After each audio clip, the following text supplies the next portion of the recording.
The Chinese have built an alliance called the BRICS, B-R-I-C-S. You don't hear as much about it as you ought to. It started a few years ago, Brazil, Russia, India, China, and South Africa, 5 countries. A year and a half ago, 6 more joined. And 3 weeks ago, 13 more joined.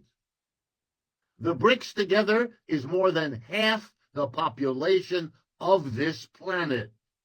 The United States is 4.5%, not 50% of this planet. The total output of goods and services in the BRICS is significantly larger already than the total output of the United States and its major allies known as the G7. The United States, Canada, Japan, Britain, France, Germany, and Italy. So now every country in the world, every company in the world is reassessing and redesigning its strategy for the future. And what do I mean? They're redesigning because the dominant player in the world of the last 70 years, the United States, isn't the dominant player anymore. There is a bigger player, richer player in the BRICS, which means if you're going to build a railroad in your country, you don't just go to Washington or London or Paris. You may go to them, but you're going to ask them what offer they can make, and then you're going to compare it to what you can get from Beijing, New Delhi, and Sao Paulo. And in case after case, the choice is made to go with the BRICS, not the West. So what do I mean? I mean to tell you all that if you ask me to tell you what is the biggest reality we now have to face, it's the end of the American empire. What we inherited from the British, because they had the last empire before this one, is now over, and there is zero chance it's coming back. It ought to have been a central issue in the presidential election we just had. Instead, the 2 candidates and their parties worked overtime to practice denial. No such a thing. The war in Ukraine, just to take one of countless examples, will show you how costly this denial is. When the war begins in February of 2022, President Biden told us, along with all of his officials, Russia would be brought to its knees. The Russian currency, the ruble, would collapse. The entire West would side with Ukraine against the Russian invasion and would defeat the Russians. None of that happened. Every part of that prediction proved false. Why?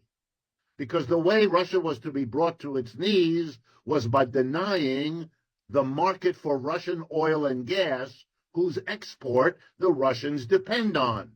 It's a major industry for them. And they exported all of that energy to Western Europe. When the Western Europeans, under pressure from the United States, closed their markets to Russia, the expectation was that Russia would collapse. Instead, Russia went to its allies in the BRICS, above all China and India, and arranged to sell to them the oil and gas they no longer sold to the Europeans. As a result, Russia is growing faster this year than the United States, and it has grown at a faster rate than the United States throughout the war. You couldn't be more mistaken than this. That's what it means if you deny a reality. Are the BRICS countries planning to do to move away from the U.S. dollar? And what would that mean for the U.S.?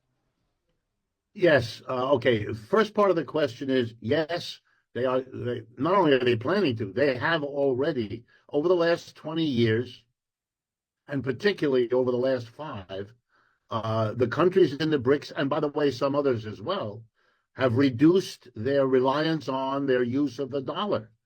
You know, the dollar as the global currency was one of the results of World War II. When I pointed out a few minutes ago that all the competitors of the United States were pretty much destroyed in that war, and that we came out kind of top dog in that situation, that's what translated into making the dollar, quote, as good as gold. It was something that every central bank of every one of the 180 countries in the world kept on reserve in their bank in order to show the world that their currency was safe to use, because in any extremity, they could honor their currency by giving you dollars, which the world accepted as, quote unquote, as good as gold. So, for example, 30 years ago, something like 80%, maybe 85% of world central banks held dollars as reserves. They held dollars, literally gold, and maybe a small smattering of euros or Japanese yen. Now the number is disputed, but it's around 50 to 60%, much, much lower in the form of dollars, because they don't need them so often. What the BRICS have started to do, and they're having huge discussions.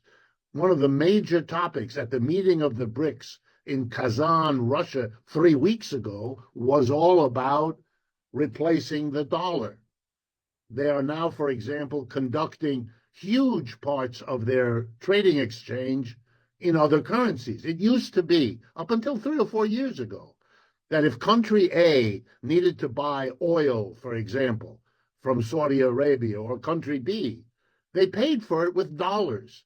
Everybody had to have dollars in their account because much of the world's trade was conducted in dollars. Neither the exporter nor the importer wanted to worry about exchange rates among many different currencies. The dollar was safe. The dollar was secure. The dollar was backed by the United States. All of that is gone. And what you're seeing is the BRICS leading the way, and they're discussing whether to develop a more sophisticated regime using computers to allow countries to trade in their own currencies, or to come up with a new global currency that will compete with the dollar. And my guess is they're going to go with one of those two, and that those decisions, it'll take a little time. The United States is still a very important, big, rich country. But so it'll take, I don't know, 5 years, maybe more, to get that in place. But already you should be aware that the dollar is less and less of an international currency, and less secure. And it's not just the dollar. You know, I live in Manhattan. I'm speaking to you from Manhattan, New York City. If I walk along Fifth Avenue or another elegant avenue in New York City at night, most of the apartments are dark because they're not lived in. They are owned by foreigners who park their money inside the United States by buying apartments. 3 times a year, their wealthy children come to New York for a shopping spree, and they live in that apartment. The rest of the time, it's an investment, and it's been a good one. Now you see lights where you didn't before because they're selling their apartments. They don't want to be stuck in the United States.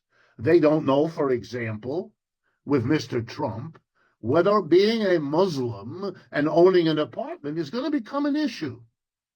And maybe you better sell now before that issue is resolved, rather than wait and see the price of your apartment collapse, because no one is going to buy it from you for this or that reason of hostility from the United States government. All these kinds of questions mean that dealing with the United States, let me give you a couple of other examples. Part of the war against Russia involved the United States using its international position to steal, there's no other word for it, to steal Russia's dollar holdings and gold holdings that Russia had kept in European banks because they need to do business with Europe all the time. Well, that money in the European banks, the American bank, was seized by the United States government. Europeans did that in Europe too. $300 billion, an enormous amount of money. The Russians, by the way, you know what they've done? They've just started seizing U.S. and European assets inside Russia, and there are a lot of those. So there's a whole, but you see, if you were the dominant player, U.S., then all of these developments damage your situation. No matter how fast it goes, it's less for the U.S. economy, less for the U.S. dollar. That's what's going on. And